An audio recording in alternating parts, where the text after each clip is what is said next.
Foro de la Inversión en Capital Intereconomía. Hoy en el Foro de la Inversión me acompaña Ignacio Victoriano, que es gestor de renta fija de Renta 4 Banco. Ignacio, ¿qué tal? Buenos días. Hola, muy buenos días. Oye, comentábamos fuera de micrófono que este año por fin los gestores pues estáis disfrutando, ¿no? Porque tenéis un abanico importante de activos en los que invertir y conseguir rentabilidades, que no hay que rebuscar debajo de las piedras. Bueno, desde luego, siempre que los comerciales o banca privada nos preguntan cuál es la yield que tenemos en la cartera, le damos cifras que desde luego por lo menos resultan cuanto menos atractivas y que se ha notado un poco en los rendimientos que hemos tenido en conjunto de la industria este año. Uh-huh. ¿Por qué ha vuelto otra vez la renta fija? Bueno, ha vuelto la renta fija a aportar rentabilidad porque los bancos centrales han subido tipos de interés en muy poco tiempo y de forma muy agresiva, muy rápido. Y esto es lo que ha permitido que otra vez el crédito corporativo, ya sea de calidad, investment grade, y el crédito de gobiernos, aporte rentabilidad a las carteras. Exactamente. Ha sido un año, así como el año pasado fue el año de esa corrección, ¿no? Donde se puso en precio esa subida de tipos de interés que íbamos a tener y que estábamos teniendo ya de esa forma tan acelerada. Y este año, pues evidentemente, los inversores, los clientes que han estado bien comprando deuda directamente o comprando los fondos de inversión, pues han tenido todos ellos retornos que, desde luego, han sido bastante atractivos, ¿no? Todos por encima de esos 3% o incluso más. Pero no se ha compensado el desplome del año pasado, porque ¿cuánto tiempo se tarda en recuperar el desastre del pasado ejercicio? Pues yo creo que ya queda bastante poco, depende un poco del fondo que sea y la duración que tengamos, ¿no? Fondos de muy largo plazo, de deuda pública de muy largo plazo, pues les queda, ¿no? Siempre sale ejemplos de esos bonos a 30, 40 años que aún siguen con desplomes del 40-50%, ¿no? Porque es que estábamos con tipos negativos, ¿no? Eso se tarda en recuperar. Pero el dinero no estaba fundamentalmente ahí, ¿no? Estaba en fondos con perfil, o los clientes estaban en fondos con un perfil de duraciones más a corto plazo, donde, todavía queda algo por recuperar en algunos fondos, pero en general, digamos que el recorrido que queda es bastante limitado. Yo creo que de aquí a final de año, incluso en el primer trimestre, habrá muy pocos fondos de esos perfiles corto o medio plazo que tengamos rendimientos negativos, ¿no? Aunque la renta fija esté dando otra vez rentabilidad, el cupón esté de vuelta, sí que está siendo un año movidito, ¿no? Con mucha volatilidad. Sí, está siendo un año muy bonito porque, las previsiones no se han cumplido, la economía ha sido más resiliente, más fuerte de lo esperado, los bancos centrales no han parado, no han echado el freno porque, ante datos macroeconómicos fuertes como en Estados Unidos, pues desde luego la Reserva Federal ha mantenido su discurso duro y su continua subida de tipos de interés. Y esto, al final, ha seguido generando volatilidad y la perspectiva de que al final, tarde o temprano, estas subidas de tipos tendrán un efecto en la economía real, desde luego, genera cierta incertidumbre, ¿no?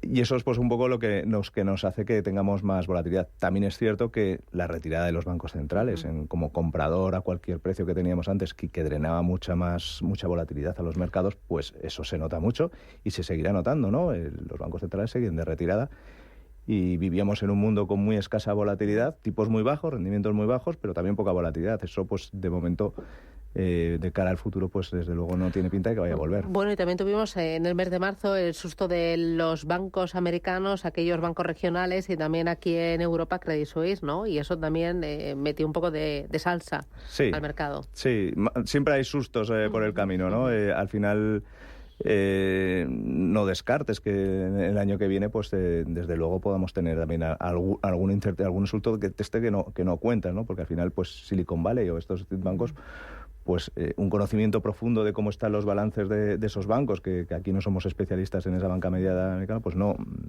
casi te pilla un poco de sorpresa, ¿no? El caso de Credit Suisse, es un banco que arrastra problemas, ¿no? Como otros.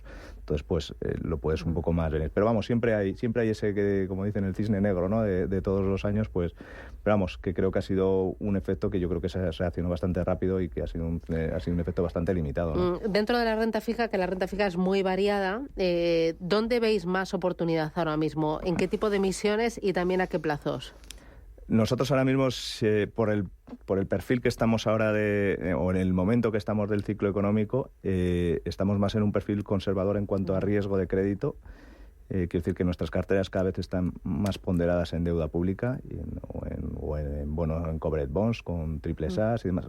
un perfil un poquito más conservador del que, bueno, en el pasado hemos tenido, ¿no? ¿Eso porque veis recesión a la vuelta de la esquina o qué?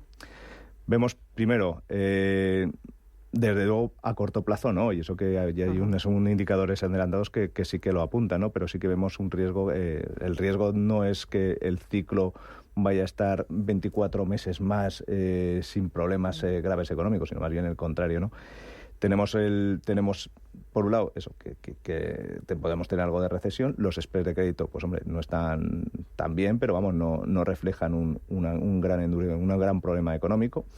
Y especialmente el high yield, ¿no? El high yield, desde luego, primero, no refleja las tasas de default que esperamos, y segundo, ha funcionado bien, bastante bien este año, pero lo cierto es que de cara al futuro, en 2025, se espera un elevadísimo volumen de vencimientos de high yield. La emisión ha sido muy, muy escasa este año y el año pasado.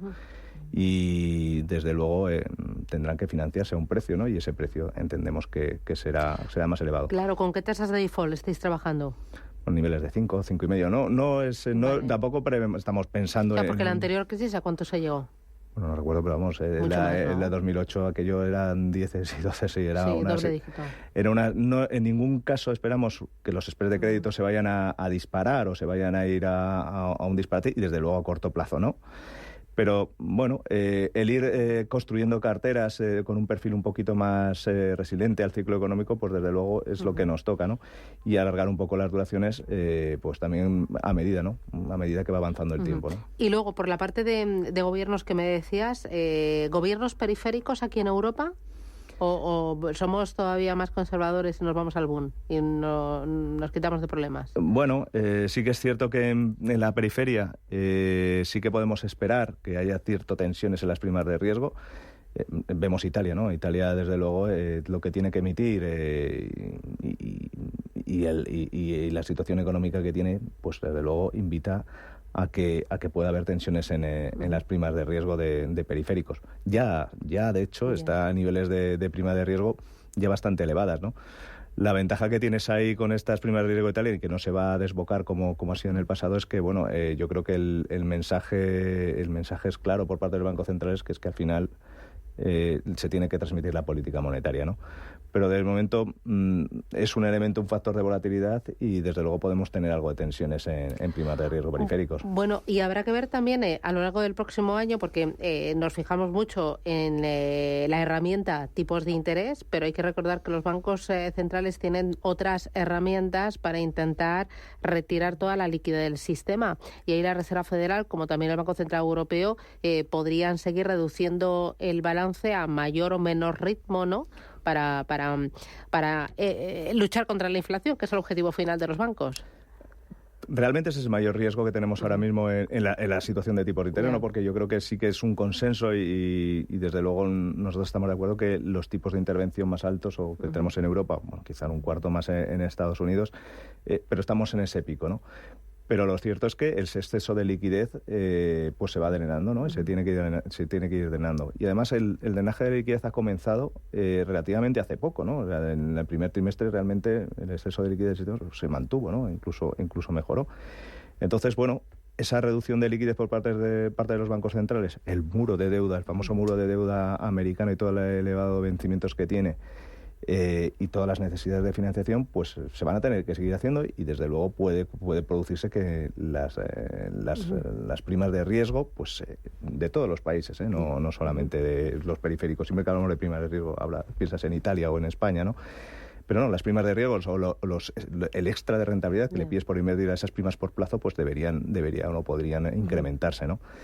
Y ese es un movimiento que se tiene que producir. O sea, al final es un hecho, y hay que tener en cuenta que el Banco Central Europeo y la Reserva Federal van a drenar la liquidez. Va a haber menos exceso de liquidez, tampoco pensemos que esto se va a quedar tieso.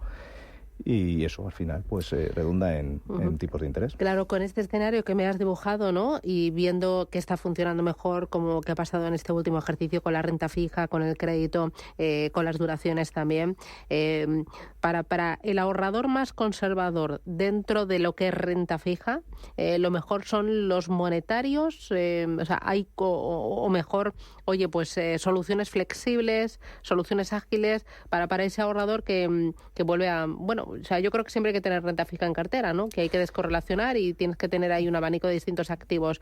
Pero, ¿cómo escoger bien? Bueno, yo creo que el ahorrador, como tú dices, que no es un inversor que pide un extra de rentabilidad, yo creo que está en una situación perfecta para coger esos fondos o esos productos que ahora mismo le dan rentabilidad sin tener que complicarse demasiado la vida, ¿no?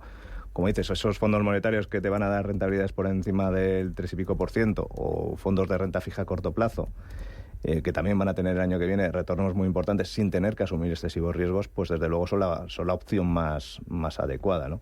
Para todos ellos. Y yo creo que es que más flexible que un fondo de inversión en el cual puedes entrar, salir, las ventajas fiscales que tiene, pues es el producto más adecuado para todos ellos, ¿no?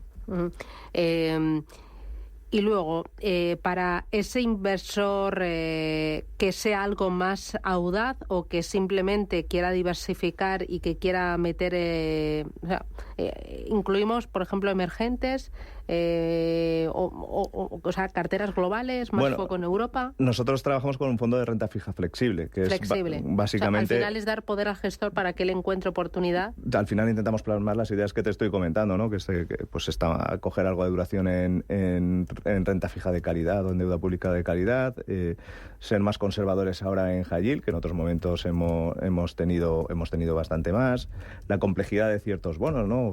Subordinados y demás, pues al final pues sí, pero no todos ellos. Al final las mejores ideas que tenemos o las que creemos que son más adecuadas en estos fondos flexibles sí que las tratamos de plasmar en toda su dimensión. En fondo de renta fija o rentabilidad objetivo o este tipo de productos, pues al final es encorsetado, es sota, caballo y rey, y esto es lo que te he vendido y esto es lo que voy a hacer exactamente sin salirme del papel. Muy bien. Pues Ignacio Victoriano, gestor de renta fija de Renta 4 Banco. Cómo me gusta a mí la renta fija, ¿no? Y qué gusto este año volver a hablar de renta fija y del juego que está dando a los gestores y también de la rentabilidad que está aportando a las carteras y de esa descorrelación que era tan necesaria, ¿no? Que tanto echábamos de menos. Pues desde luego, ¿no? Y yo creo que al final nos queda esto para los próximos meses e incluso para los próximos años, pues que la renta fija al final va a ser un activo rentable, ¿no? Muy bien. Pues Ignacio, muchísimas gracias. Nos vemos el martes que viene porque tenemos un programa especial desde la sede de Renta 4 donde vamos a hablar de flexibilidad, de soluciones interesantes para ese ahorrador conservador, de soluciones también fáciles, sencillas y muy aterrizadas en la renta fija.